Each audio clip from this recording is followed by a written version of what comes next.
Christ is our victory. Daily meditations on great texts from the Book of Books. May 7th, New Garments Exchanged for Old. And he answered and spake unto those that stood before him, saying, Take away the filthy garments from him. And unto him he said, Behold, I have caused thine iniquity to pass from thee, and I will clothe thee with change of raiment. Zechariah 3, verse 4. During the war, the notice, Come in, new clothes exchanged for old, was in the window of one of Toronto's stores. In this army depot, the young men received the uniform of the king, replacing their civilian suits for army apparel.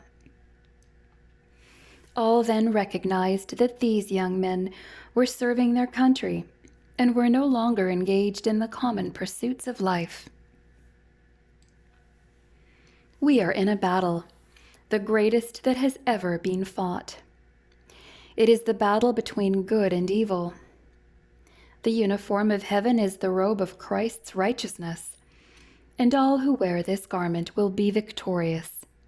This is the time for us to exchange the sin-stained robe of our own righteousness for the pure, unsullied garment of Christ's perfect character.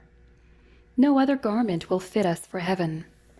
Sin is a cruel master that leaves its victims stripped and naked.